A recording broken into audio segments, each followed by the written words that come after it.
Alternativa Sonora.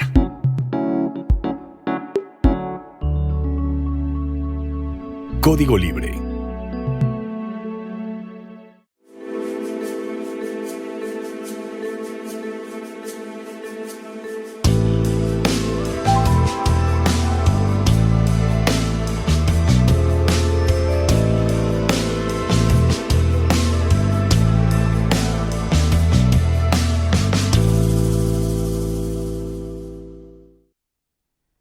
¿Qué tal, amigos de Código Libre? Bienvenidos a una emisión más de Resiliencia en Línea.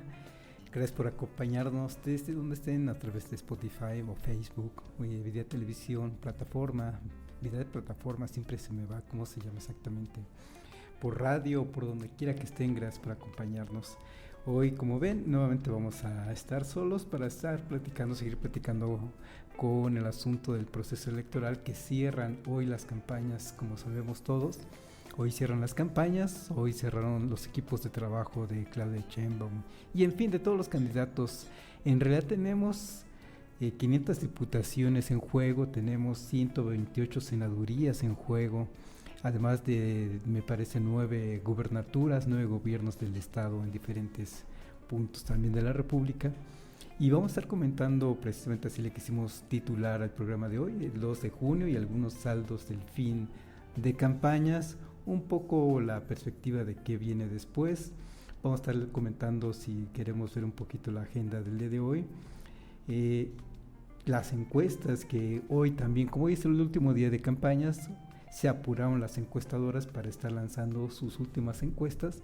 Entre ayer y hoy especialmente hay varias, solo les voy a comentar 3 para no saturarlos de datos, pero a fin de cuentas marcan la tendencia de lo que va a suceder este domingo. También me llama la atención que el INE cambió de color. Se vio obligado a cambiar de color, dado que la llamada marea rosa, que como lo comentamos ya desde el programa pasado, es un producto político de la derecha en México en su proceso también de campaña durante este 2024. ¿Se vale o no se vale? Finalmente lo hicieron, y finalmente el INE se vio obligado a cambiar de color. No sé si se han dado cuenta, vamos a platicar un poquito de ello. El papel de los medios de comunicación no deja de ser importante, también están en pleno proceso de campaña los diferentes medios de comunicación apoyando cada quien a su candidato, a su candidata o a su proyecto político, porque a fin de cuentas cada campaña implica un proyecto político, ya sea de izquierda, ya sea de derecha. También vamos a estar platicando sobre ello. ¿Qué implica el cambio de último momento? Porque son ya los últimos momentos de estas campañas, y fue bueno para Claudia Sheinbaum que Alejandra del Moral, ex candidata al gobierno del Estado de México, se haya declinado por ella finalmente. Lo vamos a estar comentando, y muy importante también vamos a estar comentando la injerencia. Estamos viendo una injerencia de la Iglesia Católica en México también en este proceso electoral. ¿Se vale o no se vale? ¿Qué piensan? Vamos a estarlo platicando desde nuestro punto de vista. Y no queremos dejar pasar, insistir en este genocidio que se está viviendo en Gaza a manos de Israel. Cada vez son más los estados-nación que se pronuncian en contra de la actitud genocida de Israel. No usan la palabra genocidio porque se cuidan mucho, es una palabra muy fuerte diplomáticamente hablando, pero en esto México ya también se suma a la condena en contra de lo que está sucediendo allá en Gaza, y también lo queremos comentar ya hacia el final del programa.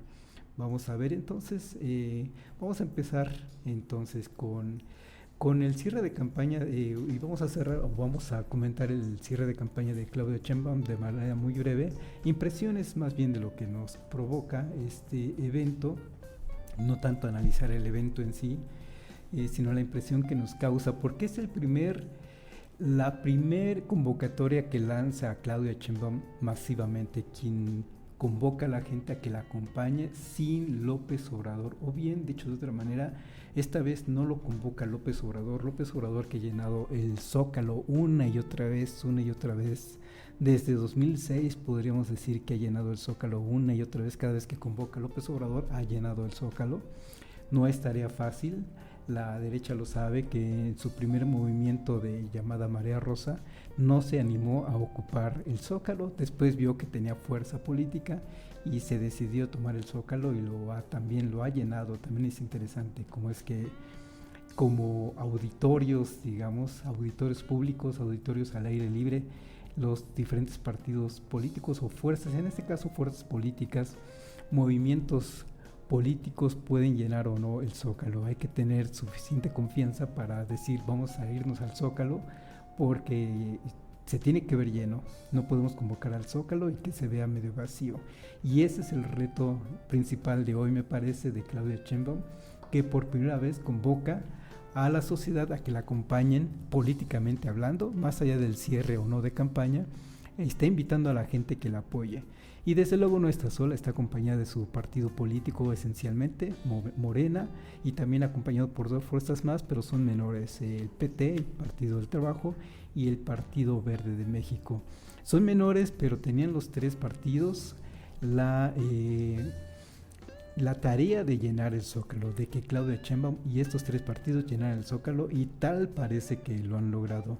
No alcancé a ver bien las imágenes, alcancé a ver algunas tomas. Ya saben ustedes que dependiendo de la toma, ahora sí que como se tome esa imagen, se puede ver lleno, se puede ver vacío, pero tal parece que lo llenó, y de ser así sería, insisto, significativo, porque no fue López Obrador quien convocó.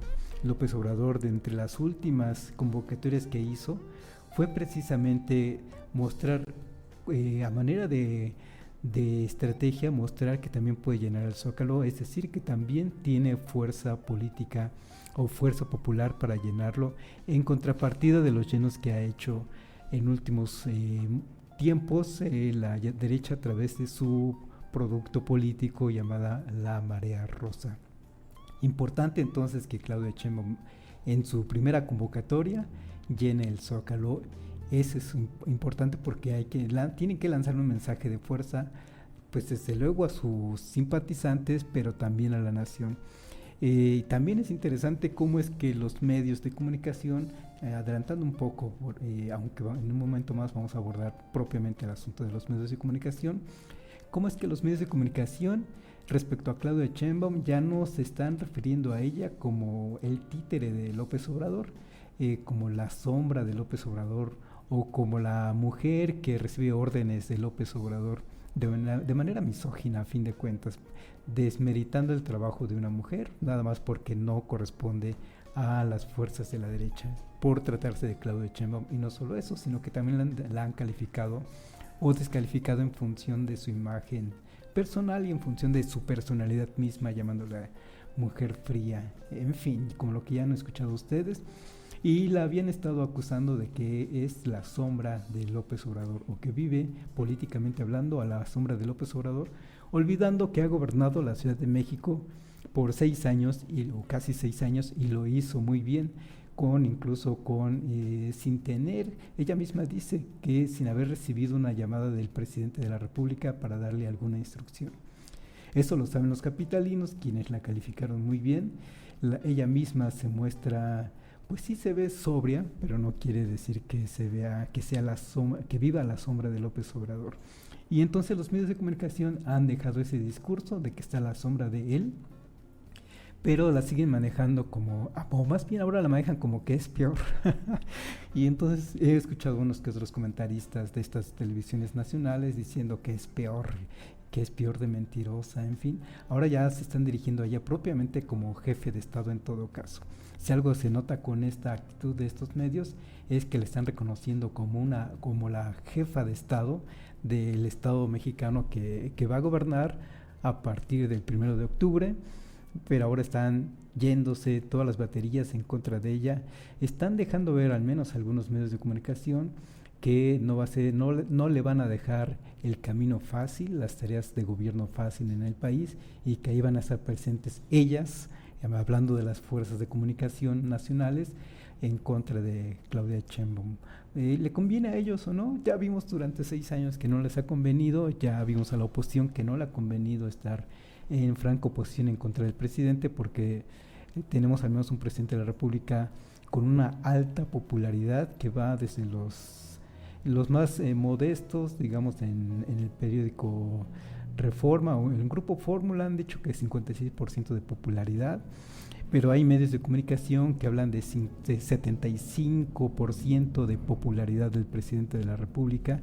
Y lo que sí es cierto es que en el nivel mundial ha ocupado el primer lugar, si no es que el segundo lugar básicamente en cuanto a popularidad de presidentes en el mundo. Él ha ocupado el segundo lugar consistentemente por debajo del presidente de la República de India. Es decir, muy popular. Y es lo que no han entendido estos medios de comunicación. No les ha funcionado estar en contra de la figura presidencial durante 6 años, así que no sé si les va a convenir estar en contra de la que va a ser nuestra presidente de la República, aparentemente ganadora de las elecciones este 2 de junio, aparentemente según las encuestas. Y digo aparentemente por lo que vamos a ver en este instante ya, ahora mismo. En primer lugar, entonces, llama la atención que Claudia Sheinbaum, se puede decir, llenó el Zócalo, y eso muestra fuerza, eso muestra su carácter de gobernante sólida, confiable para sus simpatizantes, confiable para sus partidos, y que va a ser, a fin de cuentas, una mujer que va a gobernar con su propio estilo, con firmeza también. Ya veremos qué tan flexible es frente a la oposición, o si va a ser capaz de negociar, ponerse a negociar. A fin de cuentas, el trabajo legislativo, el trabajo ejecutivo son, a fin de cuentas, movimientos de negociación, si es que queremos que avancen ciertas iniciativas que ahora le van a tocar a ella estar. Las iniciativas que quedaron pendientes respecto de lo que se llama cuarta transformación, ahora le va a corresponder a ella estarlas encabezando, estar mandando iniciativas, y su partido o sus partidos en coalición van a tener que negociar en el Congreso, en la Cámara de Diputados y de Senadores, el que salgan esas iniciativas. Y tal parece que además lo van a tener que estar negociando con lo que pinta será el partido bisagra. Y ustedes ya bien también saben cuál es ese partido bisagra que va a emerger. Se trata de Movimiento Ciudadano, porque es un partido que cobró fuerza en este proceso electoral de manera consistente, y se va a convertir, como ya sabemos de antemano que PRI, PAN, PRD se van a oponer a las iniciativas que ahora presente Claudia Sheinbaum.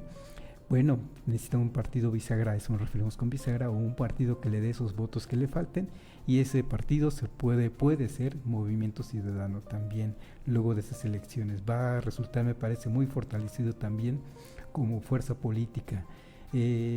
Como fuerza política que no necesariamente de Movimiento Ciudadano, no necesariamente de izquierda, es algo interesante también de resaltar. El único partido de izquierda en este momento es el de Morena. No es cierto, también el PT, Partido del Trabajo, son los únicos 2 partidos de izquierda, digamos, pero están en coalición. Respecto a ofertas que pudimos ver en las campañas electorales 2024, evidentemente PRD, que antes era de izquierda, ahora se movió a la derecha, con actitudes además de ultraderecha, con esa campaña que tuvieron junto con el PAN y junto con el PRI. A fin de cuentas, estos 3 partidos del lado de la derecha mexicana. Y Movimiento Ciudadano no es que sea un partido de izquierda, tal parece que es más bien de centro derecha, es decir, con ciertas tendencias de izquierda. En cierta manera es bueno porque está abierto a ciertos procesos políticos que convengan a fin de cuentas a la ciudadanía. Por ejemplo, el respetar que la mujer decida lo que hace con su cuerpo, respetar, por ejemplo, lo que hemos escuchado en fechas recientes, no de parte de los partidos, sino de la sociedad, lo que clama la sociedad, el derecho de las mujeres, el derecho, o al menos el derecho de que las personas, hombres, mujeres, decidan también cómo quieren convivir en eso que se llama sociedades de convivencia, o si se quieren casar, las bodas gay particularmente, o expresamente vamos a referirnos a ello, las bodas gay, a las adopciones gay. Estos son proyectos, son clamores de la sociedad que respalda un partido de izquierda, y no así un partido de derecha como puede ser el PAN, propiamente el PAN. El PRI ha sido pragmático en este sentido y ha reconocido sus derechos también, siendo un partido de derecha. El PRI en todo caso también se ha comportado como un partido de centro derecha, pero en estos momentos el asunto es que se movieron a un proyecto tirándole a la extrema derecha, por estar en alianza con el PAN, un partido propiamente de derecha que no reconoce ese tipo de derechos. En fin, el único partido o los únicos dos proyectos de izquierda en estos momentos son Morena, muy fuerte, el PT, muy débil, que también está en problemas de perder su registro. Posiblemente les alcance para no perderlo, pero es un partido pequeño a fin de cuentas. Y Movimiento Ciudadano, que va a cobrar fuerza, no necesariamente es un partido de izquierda, sino en todo caso de centro derecha. Interesante también entonces de estar viendo, esto es importante de tomar en cuenta porque nos dice entonces, en función del perfil del partido político, nos va a decir o nos dice qué iniciativas va a apoyar y qué iniciativas no va a apoyar. Bien. Encuestas, eso es importante, aunque seguramente ya varios de ustedes o todos ustedes han escuchado hablar de las encuestas que se dan, todas son tendientes a que ganará Claudia Sheinbaum este 2 de junio. Yo solo les traje 3 de las varias, 7 y no sé cuántas más, de las más importantes en el país. Les traje los datos de la encuesta de Reforma, de Encol, que hace una encuesta para el periódico El País que es periódico español, y la casa encuestadora Covarrubias y Asociados. Claudia Sheinbaum con Reforma le da un 55% de preferencia electoral y a Xóchitl Gálvez le da el 35%. Le saca una ventaja de 20 puntos, algo que ha sido consistente durante mucho tiempo, al menos durante el último año. Se han movido hacia arriba, hacia abajo las dos. Xóchitl Gálvez más bien ha sido su tope, este 35% que le da Reforma, porque se ha manejado más bien entre los 30, 33, en eso ha estado permanentemente, y esta vez Reforma le da el 35%. Y Maínez, Jorge Álvarez Maínez, se maneja en el 10%, que ya lo hemos dicho, ya lo quisieran los otros partidos pequeños, Verde, PT, el PRD, que también tiende a desaparecer en este proceso electoral. Encol, se parecen mucho las cifras. Encol le da a Claudia Sheinbaum el 56%, a Xóchitl Gálvez le da 33% y a Álvarez Maínez 11%. Básicamente están iguales. Y la encuestadora Covarrubias Asociados le da a Claudia Sheinbaum, es la encuesta que le da la proporción más alta de estas 3 que traje yo, 59% le da a Claudia Sheinbaum, y a Xóchitl Gálvez le da el 32% y a Álvarez Maínez le da el 9%. Si promediamos estas 3 encuestas, tenemos que Claudia Sheinbaum ganaría con 57% de las preferencias electorales, o tiene el 57% de las preferencias electorales, que Xóchitl Gálvez tiene 33% en promedio y que Álvarez Maínez tiene el 10%. La diferencia entonces a fin de cuentas es importante. La diferencia entre Claudia y Xóchitl Gálvez se maneja entre los 24% de diferencia, que es sustancial, es abismal, digamos. Ahí en este terreno creo que no hay vuelta de hoja. Esta contienda se acabó, esta campaña electoral se acaba el día de hoy. Hasta las 12 de la noche tienen los candidatos para estarse promoviendo. Seguramente ya básicamente todos se fueron a descansar o a celebrar incluso en función de sus tendencias, y lo que vamos a tener es que a partir de mañana jueves, viernes y sábado va a haber congelamiento de campañas. Ya no se puede hablar de campañas, los candidatos ya no pueden hablar de campañas, de eso, ya no pueden promover su imagen. Incluso los medios de comunicación ya tampoco podemos estar divulgando cualquier tipo de información que marque tendencias. Esto para que la sociedad que va a votar descanse de tanta propaganda, campaña, se supone razones su voto, y llegue el domingo muy tranquilo, o salga el domingo mentalmente tranquilo para votar y emitir su voto de manera libre. Y esperemos que así sea, y seguramente así va a ser en buena parte de la República. Entonces tal parece que tendremos una presidente emanada de la Cuarta Transformación para conducir los próximos 6 años.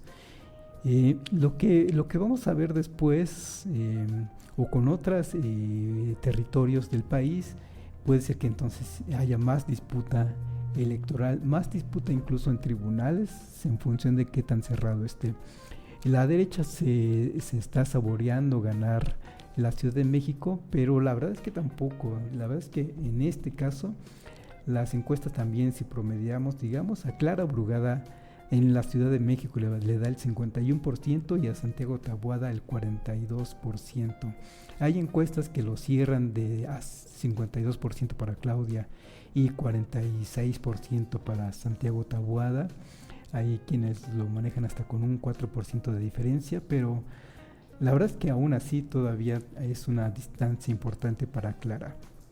En todo caso, ahí hay que ser un poquito más prudentes, pero confiemos en que un personaje como Santiago Taboada no llegue a la Ciudad de México porque ustedes saben, está asociado con el llamado cártel inmobiliario. Y no voy a decir más para tampoco incidir o estar de insidioso en cuanto a las tendencias que se pueden estar marcando, pero en todo caso el promedio es una ventaja para Clara Brugada, 51%, y Santiago Taboada, pongamos que el máximo puede estarse manejando en 56%, máximo, digamos. Ya lo veremos, y no es que lo digan nada más las encuestas. Sabemos que en Ciudad de México las delegaciones más populares son las más pobladas, popularmente hablando, o cuando hablamos de populares me refiero a las más pobladas, y las más pobladas en Ciudad de México pues son las de ingresos más bajos, vamos a decirlo claro, diría yo, y son tendientes a votar por Morena, y las delegaciones con ingresos más altos son las que han tendido a votar por la derecha. Y lo hemos dicho, es un movimiento, es un proceso en el que la Ciudad de México se está derechizando, digamos, está sintiéndose más a gusto con la derecha, que tiene que ver con que se incrementan los ingresos de los citadinos de la Ciudad de México. Pareciera que sí, y si la tendencia es esa, entonces tal parece que en algún momento de la historia de la Ciudad de México va a terminar por sentirse cómodo con la derecha en función de que se incrementen sus ingresos. Eso es una tendencia.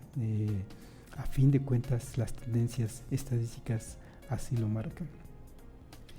Así que ya veremos qué pasa con la Ciudad de México, pero mi impresión, según estas encuestas y según las declaraciones en su número de población, me hacen pensar que quien va a ganar es, al menos este proceso 2024, va a ser Clara Brugada. Esperemos a ver qué pasa este domingo. Este domingo, que una vez que avance el proceso de emisión de voto, ese día van a empezar a salir algunas encuestas de salida. El propio INE va a hacer un conteo rápido. Tal parece que el conteo rápido va a ser ya por la tarde, a partir de las 7 de la noche, 6 de la noche incluso.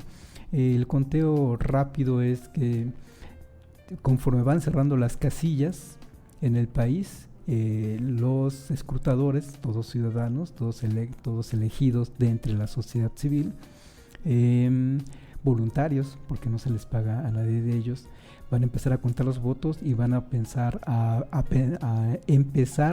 asentar en las diferentes actas o en las respectivas actas el conteo de quién ganó cada casilla.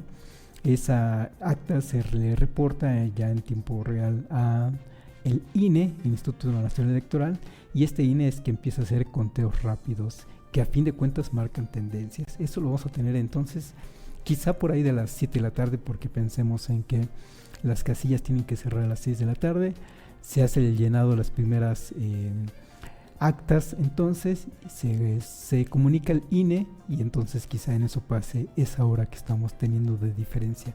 Pongamos que entonces a las 7 de la noche ya tengamos primeros sondeos o conteos preliminares de parte del INE.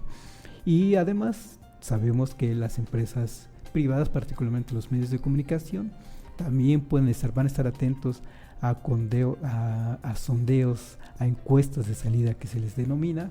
Le van a estar preguntando a la gente por quién votó. Obvio, están en su libertad de cada ciudadano de decir si decide decir por quién votó o no, pero a fin de cuentas le sirven a las empresas privadas, a las televisoras, a los periódicos impresos, bueno, ahora digitales también, para que también emitan una tendencia de lo que están viendo. Esto sería en todo caso una encuesta de salida, denominada encuesta de salida, y ya también vamos a poder ver, digamos, las primeras tendencias. Pero tendencias para que ustedes estén tranquilos. Tendencias hacia la mañana es difícil tenerlas, tendencias a mediodía es difícil tenerlas porque puede haber un margen de error todavía importante. Lo importante va a ser que ya esté cerrada la casilla, que ya estén contabilizados los votos para tener unas tendencias más precisas, y eso entonces yo les diría que esperen, que tengamos paciencia hasta ya entrada la tarde-noche, 6 de la tarde, 7 de la noche y en adelante. Y desde luego está el propio conteo oficial del INE a través de su sistema denominado PRET. Ese tarda un poco más en cerrar completamente hacia la madrugada del lunes, y ya entonces ya para decir definitivamente, para saber quién es la nueva figura presidencial en el país. Y ya comentamos quién tiende a ser esa figura presidencial en el país. Además, hay que decirlo, lo dijo Xóchitl Gálvez en una entrevista ayer, me parece. Le preguntaba un medio de comunicación internacional, me parece que fue El País, aunque no lo recuerdo a ciencia cierta, que cómo se sentiría en función del resultado del domingo, y dice que ella va a estar como siempre, que va a seguir siendo una persona feliz. Eso me hace pensar que está tranquila y que no piensa, ya en estos momentos ya está tranquila, y que no piensa en todo caso sujetarse o promover una controversia por los resultados. Es decir, me parece que va a reconocer, está preparada para reconocer el resultado, y ese resultado seguramente no va a ser favorable para ella. Me parece entonces, bueno, esa es una parte importante en cualquier proceso electoral, que la persona que no gana el proceso electoral reconozca que no ganó el proceso electoral. Y ella misma lo vivió cuando se vivió este proceso de ser electa por parte de la derecha, de los tres partidos que la impulsaron, PAN, PRI, PRD. En ese proceso iba a haber una encuesta, se le iba a consultar a la gente por quién votaban, y las dos finalistas, si recuerdan, estaban entre Beatriz Paredes y ella misma, Xóchitl Gálvez. No llegaron a la encuesta, que porque ya no hacía falta, y le levantaron la mano a Xóchitl Gálvez antes, ¿recuerdan? Y era muy importante que saliera Beatriz Paredes a reconocer que no había quedado electa, digamos, para ser la candidata de esos tres partidos, y se tardó en salir, no quería salir. De hecho, se vio que la obligaron a salir, a emitir públicamente que efectivamente aceptaba que la candidata iba a ser Xóchitl Gálvez. No lo hacía, se tardó en reconocerlo, Beatriz Paredes, y Xóchitl Gálvez no pudo salir a decir gracias, estoy muy agradecida, estoy muy emocionada, y ella misma dijo públicamente: tengo que esperar a que Beatriz Paredes decline o acepte que no quedó como candidata. Y fue hasta después, 2-3 días después, que salió Beatriz Paredes a decir que sí, que la candidata era Xóchitl Gálvez, y entonces sí, Xóchitl Gálvez, muy sonriente de aceptar esa encomienda de la derecha. Pues así de importante es, o ella sabe que de importante es, que salga a reconocer, si es que no gana las elecciones en el 2 de junio. Para el país es importante, para la estabilidad del país es importante que un candidato reconozca o no reconozca si perdió las votaciones, y desde ahí se marca entonces si terminamos un proceso tranquilo a la madrugada del lunes, o bien si se van a someter a juicio, a denuncias, a demandas ante el tribunal, el tribunal, se me va el nombre, Tribunal Electoral Federal.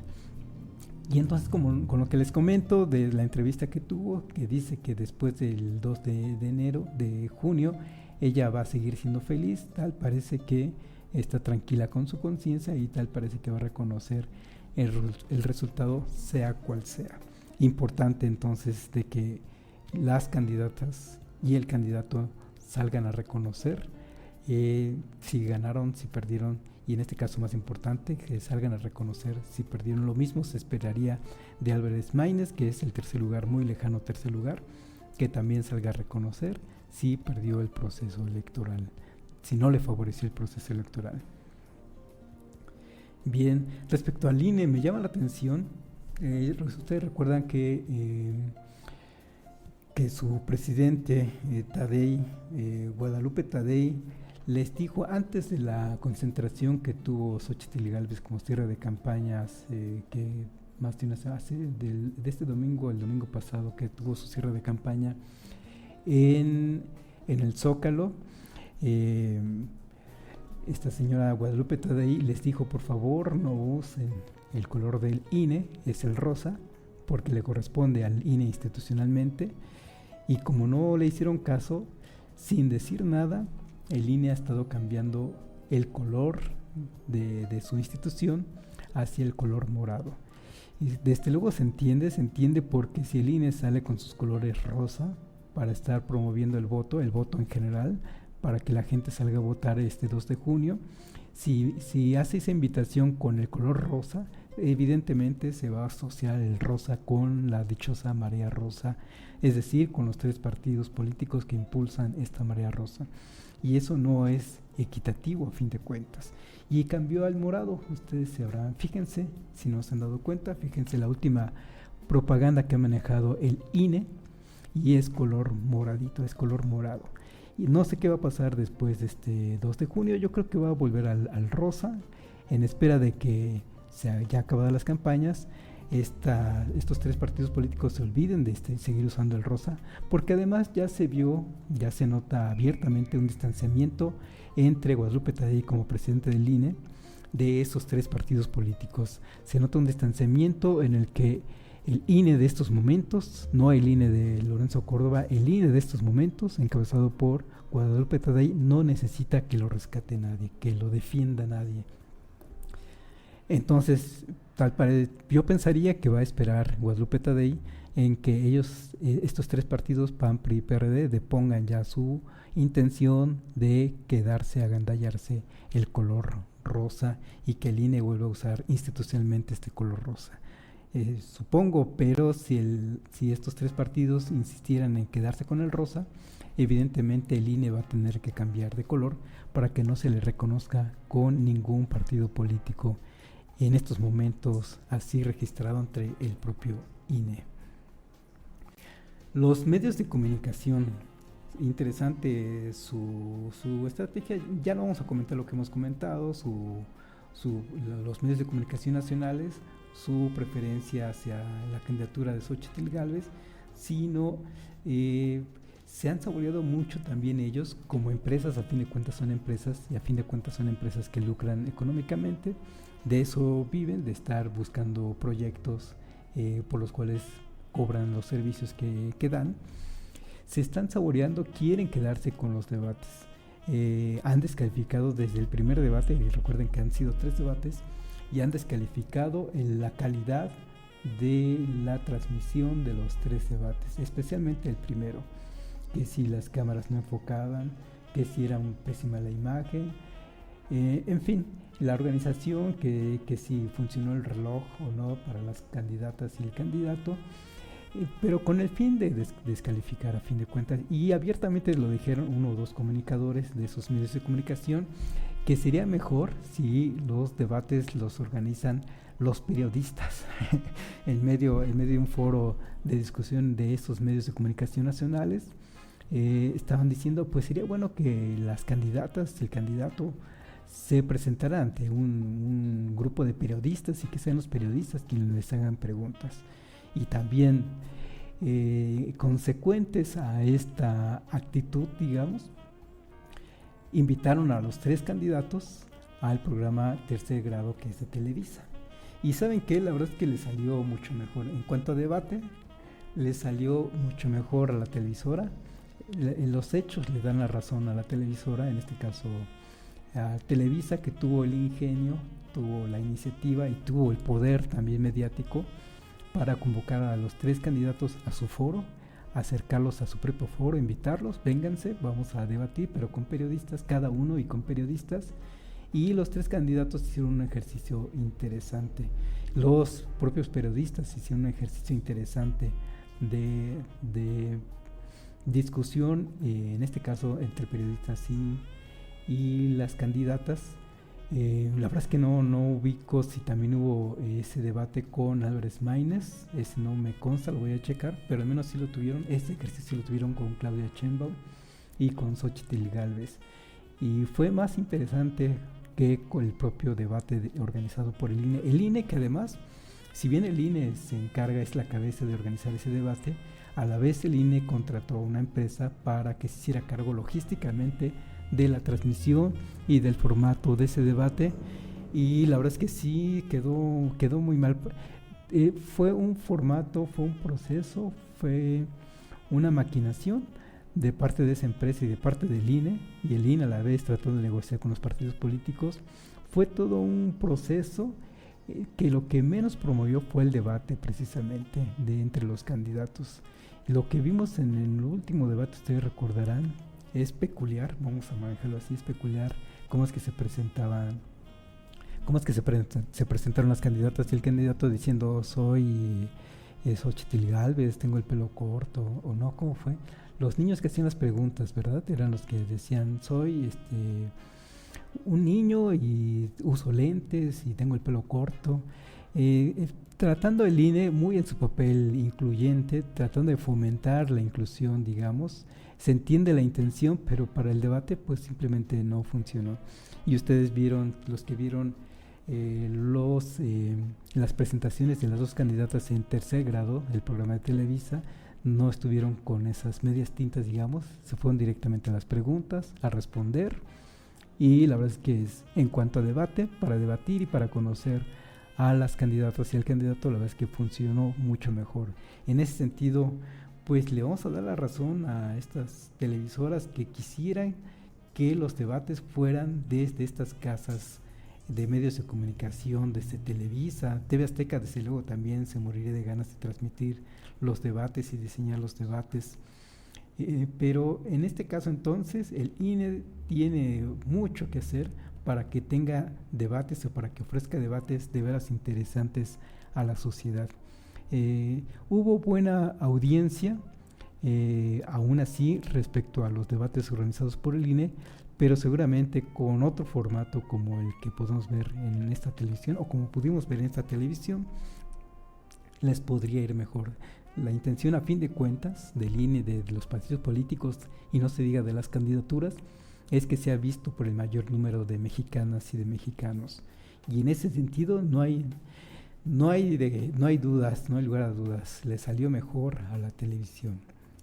Así que habrá que ver, habrá que tomarse en cuenta. No necesariamente, insisto, o habrá que aclarar, no necesariamente Televisa, no necesariamente TV Azteca. Lo que pasa es que estos son los medios más fuertes en términos tecnológicos, todavía a la fecha, pero puede ser otro medio, otro formato, alterno a ellos dos, pero que sea mejor para el debate que lo que ha hecho el INE hasta ahora, porque ya no solo son los 3 debates de este año 2024, sino que han sido debates anteriores en donde no se alcanza a tener un buen debate, un buen ejercicio de debate.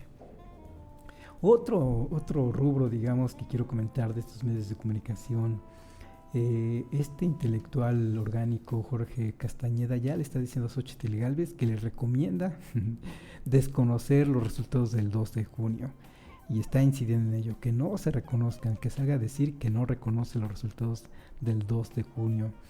Este señor, que fue funcionario desde Vicente Fox, llegó a ser secretario de Relaciones Exteriores, le hizo majadería y media a Cuba, a Venezuela, en fin, se caracteriza por ello, por ser un arrogante, pedante, en fin, y ahora se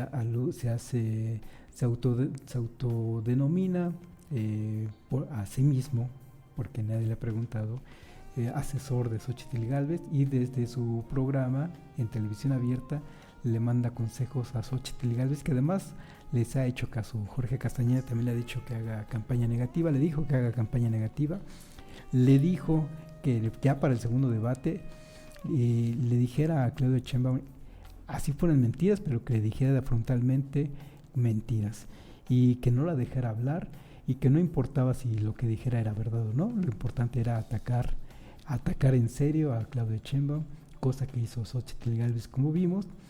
Y bueno, ahora este señor recomienda a Xóchitl Gálvez no reconocer los resultados del 2 de junio, pero ya les di mi impresión al respecto. Me parece que al menos Xóchitl Gálvez lo que quiere es ya estar tranquila a partir de los resultados del 2 de junio y olvidarse de este proceso.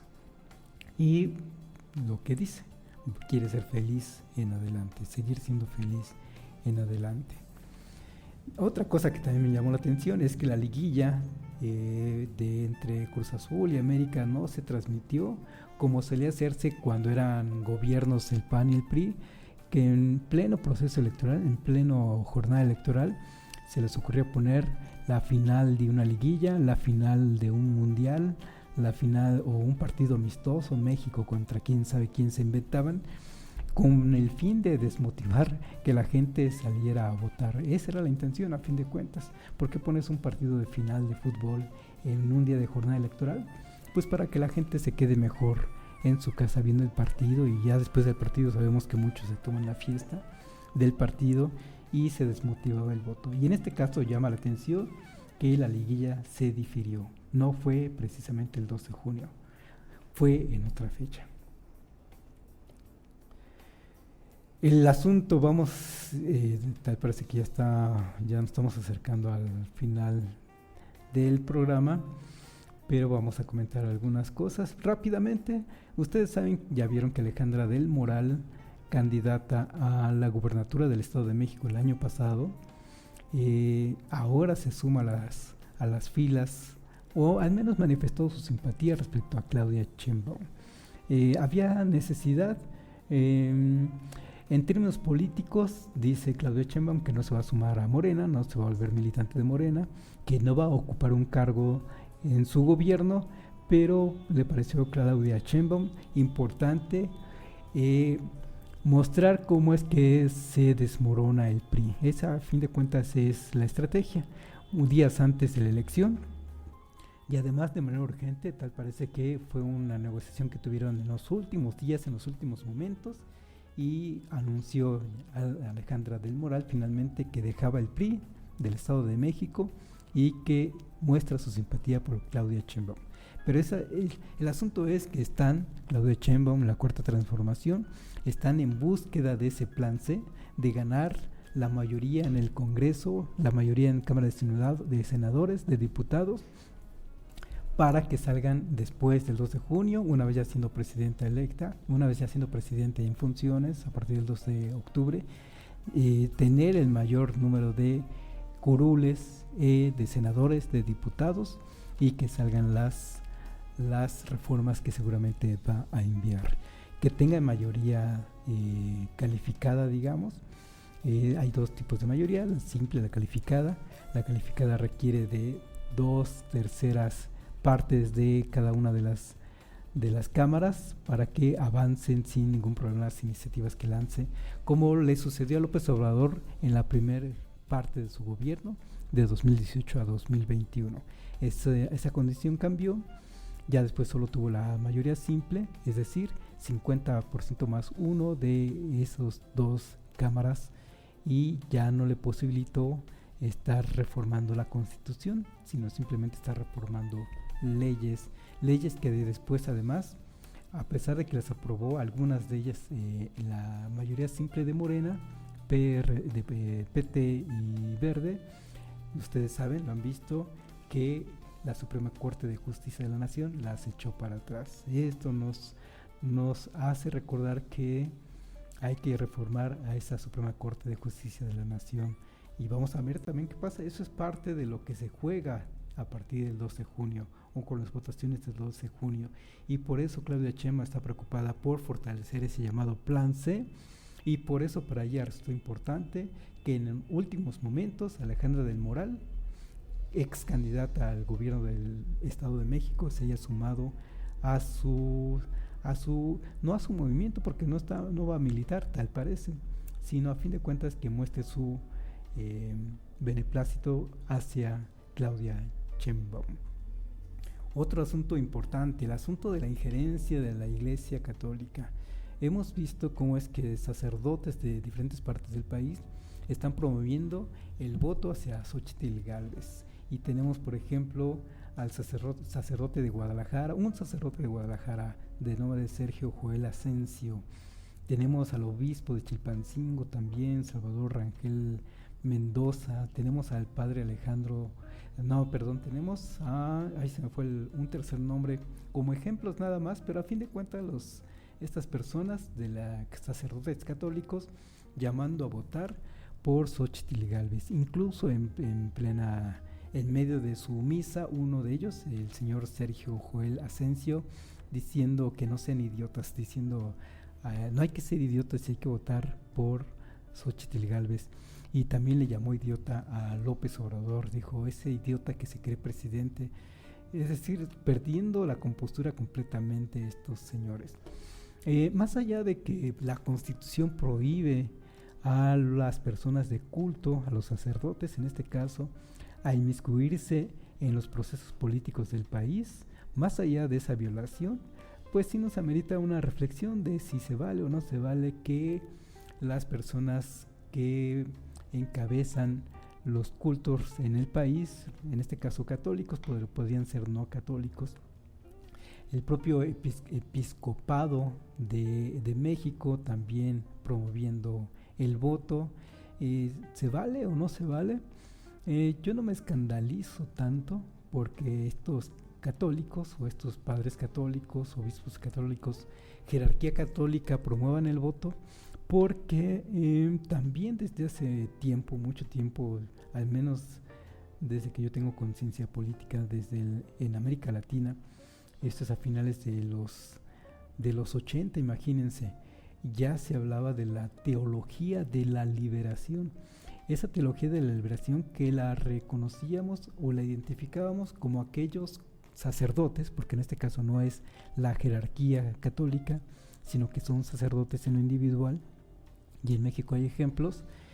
Esos sacerdotes en América Latina estaban llamando a la población a que no se dejaran de actos autoritarios de sus diferentes líderes políticos en cada uno de sus países. Y vimos ejemplos en América Latina, por ejemplo, a Arnulfo Romero, que fue asesinado en plena misa en El Salvador. Teólogos de la liberación, porque promueven la fe católica, promueven la fe por Dios y por todo lo que representa la Iglesia Católica, pero también exigen igualdad social, también exigen en esos momentos esos sacerdotes de Centroamérica, por ejemplo este señor Arnulfo Romero, exigían que se acabara la persecución, la masacre en contra de la población, porque a fin de cuentas los militares en unos momentos estaban en guerrillas, en otros vivían dictaduras, y a fin de cuentas el ejército de por medio, en el ejército de cada uno de esos países, estaban asesinando, desapareciendo a sus ciudadanos, y estos teólogos de la liberación estaban a favor de lo que podemos decir del pueblo, digamos, defendiendo al pueblo, sí profesando la palabra de Dios, pero diciendo no se deje, no tenemos por qué dejarnos, tenemos también que defendernos. Y en esto hay ejemplos muy memorables. Uno de ellos es Arnulfo Romero, que incluso fue canonizado y que incluso tiene por ahí una película y tiene canciones, precisamente porque fueron líderes sociales, a pesar de que eran sacerdotes, no dejaban de ser líderes sociales promoviendo una causa. Nada más que en este caso, hablando de la teología de la liberación, desde un proyecto de izquierda, un proyecto de liberación de conciencias nacional, nacionales, porque estamos hablando de diferentes países. En México tenemos ejemplos. En México tenemos, por ejemplo, todavía trabajando para estas causas Alejandro Solalinde, un sacerdote de Oaxaca, y además muy cercano a la Cuarta Transformación, muy cercano a López Obrador, haciendo también, a fin de cuentas, no llamando necesariamente al voto por Morena, eso no lo han hecho, no necesariamente llamando al voto, digamos, como si lo han hecho estos otros sacerdotes de derecha o pro derecha, digamos, pero a fin de cuentas ejerciendo una facultad política que se supone que la Constitución en México no lo permitiría. Entonces tenemos dos bandos, digamos, ¿no? Los teólogos los sacerdotes simpatizantes a la promovientes de la teología de la liberación, y sacerdotes que más bien simpatizan con la derecha, llamando al voto hacia Xóchitl Gálvez. Más allá de que nos moleste o no, ambos bandos están ejerciendo un ejercicio político que me parece que es sano bajo ciertas circunstancias, hasta ciertos límites, pero hasta ahora no veo mayor escándalo. ¿Por qué escandalizarnos? Salvo que estuvieran lo que se ha hecho en otros momentos de la historia del país, como en la guerra de los cristeros, durante la guerra de la cristiada en México, cuando entonces sí se promovió la promoción a una guerra civil, digamos, cuando se lanzaron a tomar las armas en contra del Estado. Esas ya son palabras mayores. El propio López Obrador ha defendido el derecho de libertad de expresión de Donald Trump. Nada más que Donald Trump y sus seguidores, o los seguidores de Donald Trump, provocaron una escisión en Estados Unidos, y eso no lo podía permitir el Estado de Estados Unidos, el Estado estadounidense. Y lo mismo en México. Hasta cierto punto puedes emitir, me parece a mí, en lo personal, puedes emitir tu reflexión política. A fin de cuentas todos somos entes políticos, los niños son entes políticos, y ya vemos una persona de culto, es una persona, un ente político a fin de cuentas, y yo creo que tenemos el derecho también de emitir una opinión política, pero sin estar provocando crisis de estabilidad social. Eso sí ya sería grave. El problema es en qué momento se cruza esa frontera, digamos, ¿no? Y lo que dijo este señor Sergio Joel Asensio, usando la palabra idiotas, es fuerte la palabra, pero me parece que no está provocando algo más allá, simplemente está manifestando su propia desesperación de un proyecto que no le gusta. Pero bueno, respetable. A muchos mexicanos no les gusta el proyecto de López Obrador, a muchos mexicanos no les gusta el proyecto que representa a la derecha, lo manifestamos, algunas personas lo manifiestan con leperada y media, pero mientras no se llegue a más, digamos, está bien que el espíritu descanse diciendo alguna que otra majadería. Lo importante es no cruzar fronteras incruzables que lleven a este país de veras a una situación de estallido social, a un estallido social que puede implicar la toma de armas. Eso sería muy muy grave. Finalmente, me parece que lo que puede darse en adelante después de ese 2 de junio es reflexionar sobre esta libertad de expresión incluida para sacerdotes, pero esa libertad de expresión entonces también abarcaría a aquellos sacerdotes que estén a favor de la Cuarta Transformación. Digamos, no todos los sacerdotes están en contra de la Cuarta Transformación, y en todo caso también tienen el derecho de manifestar sus puntos de vista políticos. Es una reflexión que también implica que nos preguntemos todos si estos sacerdotes pudieran tener derecho a formar un partido político. Por ahora no, desde luego, ¿no? Estas leyes que tenemos, esta constitución se escribió en ciertos momentos en que el país no podía tener estas condiciones, digamos. Y la verdad es que políticamente hablando, o más bien en cuanto a figura de Estado, hace tiempo que México como Estado se acercó a la Iglesia, al menos desde Salinas de Gortari, y estamos hablando ya desde hace 30 años, tuvo un acercamiento muy abierto con la Iglesia Católica. Fue el gobierno de Salinas de Gortari quien invitó al Papa Juan Pablo II a visitar a México, y así hemos recorrido diferentes casos, no se diga Fox como presidente de la República visitando al Papa, también lo hizo Papa Juan Pablo II y besando el anillo papal, cuando eso como figura presidencial, jefe de Estado no podía hacerlo, digamos, someterse a otra figura de Estado, porque a fin de cuentas el Papa también es una figura de Estado, es el jefe de Estado del Vaticano. Ese es el problema, un presidente mexicano sometiéndose a otra fuerza de Estado, en este caso el Papa. Y también hemos visto a López Obrador también manifestando su creencia en este caso él se hace llamar persona cristiana. No ha dicho abiertamente si es cristiano efectivamente, si es pentecostal, si es católico, pero sí se hace ver como una persona creyente de Dios. Y ya no se diga diferentes personalidades políticas que dejan ver su preferencia religiosa.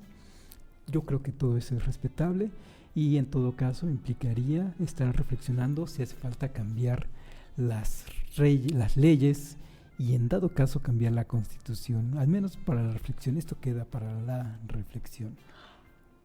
Y ya en últimos momentos, porque ya se nos agotó el tiempo, sí quiero insistir en este asunto del genocidio que se sigue llevando adelante en Gaza a manos de Israel. Ya vimos desde la semana pasada cómo es que la Corte Penal Internacional solicitó, el fiscal de la Corte Penal Internacional solicitó una orden de aprehensión en contra de Benjamin Netanyahu, primer ministro de Israel, y a su secretario de Defensa, también a los dos, y también a 3 líderes de Hamas, a ambas partes por igual, digamos, tratándolos por igual, sin usar todavía la palabra genocidio, pero sí por crímenes de guerra y crímenes de lesa humanidad. Y en esta semana lo que se ha acumulado es que la Unión Europea, los estados independientes de la Unión Europea que pueden dar su posicionamiento individual, pero como Unión Europea ya están pidiendo explicaciones a Israel de sus operativos en esta franja de Gaza y particularmente en Rafah, la última zona que está en estos momentos, en estos días, en estas horas, en estos minutos está atacando a Israel. Y ya lo vimos el día de antier, cómo es que murieron 45 civiles, entre ellos niñas, niños, a manos de un operativo militar de Israel, y cuyo primer ministro, Benjamin Netanyahu, lo calificó como un accidente. Este señor es un genocida y hay que estar exigiendo que cese esto. Esto Unión Europea ya le está pidiendo explicaciones, son muy cuidadosos en las palabras y ellos lo que están pidiendo es explicaciones del operativo que está llevando a cabo. Alemania, por su parte, está pidiendo una explicación del operativo de Israel frente al llamado que hace la Corte Penal Internacional. Es decir, para Alemania está diciendo que lo que diga la Corte Penal Internacional se tiene que acatar. ¿Y saben quién más está pidiendo que se acaten las órdenes de la Corte Penal Internacional? El Estado mexicano. Ya el presidente de la República, López Obrador, ya también hizo un llamado este 27 de mayo a que se cumplan las medidas que está dando la Corte Penal Internacional y está pidiendo que haya un cese al fuego. Con esto ya también está sumándose a la demanda internacional, porque ya es una demanda internacional de que Israel termine con este genocidio. Por si fuera poco, entre ayer y hoy, por este asunto de la diferencia de horas, España, Irlanda y Suecia ya también se inclinan por reconocer el Estado palestino. Esto además de que ya países como Brasil retiró su embajador en Israel, Colombia y Bolivia ya han roto relaciones con Israel. En fin, lo importante ahora es que la comunidad internacional esté presionando a Israel para que terminen con este genocidio. México, como ya lo hemos comentado en estos momentos sigue con su proceso electoral, termina el 2 de junio y me parece que por eso no hemos visto un posicionamiento más firme de parte del Estado mexicano encabezado por López Obrador, o bien no hemos visto un posicionamiento más firme de López Obrador, me parece precisamente porque está esperando que termine el proceso electoral. Pero ya desde el día de hoy ya está llamando, al menos con palabras muy moderadas, está llamando a que cese el fuego y que se cumplan las medidas de la Corte Penal Internacional respecto a lo que está sucediendo en Gaza. Y recordemos, insisto, la Corte Penal Internacional todavía no usa la palabra genocidio y nadie oficialmente está usando la palabra genocidio, pero es lo que se está viviendo a fin de cuentas. Y lo que esperaríamos, al menos esperaría yo en lo personal, es que el Estado mexicano o bien López Obrador, que no son lo mismo, también hay que aclararlo, se puede pronunciar López Obrador como presidente del Ejecutivo, como presidente de la República, pero no necesariamente siendo acompañado del Estado mexicano. El Estado mexicano es el conjunto de instituciones que acompañan toda una nación, digamos. El Estado mexicano puede estarse entonces representando por su ejército mexicano, precisamente por la Secretaría de Relaciones Exteriores, por el Congreso de la Unión, es decir, la Cámara de Senadores, la Cámara de Diputados. Si quisiéramos ver una demanda del Estado mexicano, sería entonces un posicionamiento, sí, del Ejecutivo del país, de López Obrador, pero también entonces de la Cámara de Senadores, de la Cámara de Diputados, pronunciándose y desde luego también por la Suprema Corte, pronunciándose en contra en este caso de Israel, por lo que está provocando, la desgracia que está provocando en Gaza. No es así. Por el momento tenemos una declaración de López Obrador como jefe del Ejecutivo pidiendo que cese el fuego y que se cumplan las medidas de la Corte Penal Internacional. Pero lo que espero yo es que a partir de finalizado el proceso electoral, es decir, a partir del 3 de junio, ya emita un posicionamiento más firme al respecto. ¿Cuál puede ser? Lo que hemos visto con otros países, que rompa relaciones, eso sería lo más fuerte, o que retira a su embajador, pero que se quede una comitiva en la Embajada de México en Israel, o bien, ya veremos cuál puede ser ese posicionamiento, porque además hay ya sectores de la comunidad mexicana que están demandando ese posicionamiento también. Ha habido, ustedes lo han visto, movilizaciones en universidades en México, además ha habido movilizaciones en diferentes partes del país, y ha habido demandas con estos formatos en línea que luego nos hacen llegar para que también se estén firmando estas, en este caso presionando al gobierno mexicano, al Ejecutivo mexicano, al Estado mexicano, para que adopte medidas más firmes en contra de el genocidio que encabeza Israel. Y amigos, con esto vamos a terminar el programa de hoy. Como siempre, muchas gracias por acompañarnos. Lo que transmitimos, las ideas que estamos compartiendo con ustedes, finalizo con ello, no corresponden con lo que piensa necesariamente Código Libre y sus diferentes colaboradores, tanto los colaboradores que organizan esta plataforma como los diferentes colaboradores de cada uno de los programas que integran Código Libre. Y yo les voy a agradecer mucho que nos hayan acompañado una vez más. Estamos a punto de terminar el proceso. Vayan a votar, por favor, no dejen de votar, por quien sea que vayan a hacerlo, no dejen de votar, háganlo en compañía yo diría de sus familias. Es también muy sano que las niñas, los niños nos acompañen y vean qué es esto de un proceso electoral, para que se vayan familiarizando con él, lo vayan asimilando y se hagan ver que en años próximos ellos serán los próximos electores en el país. Gracias a Felipe, a Carla, a Gerardo, que nos permiten estar llegando hasta ustedes.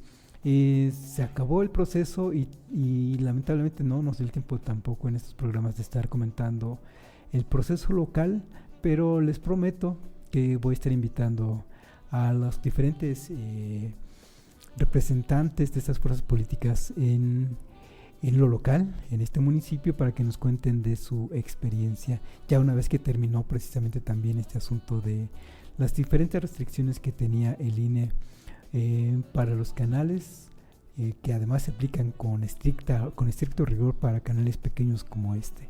Y bueno, sin más, gracias y nos vemos la próxima.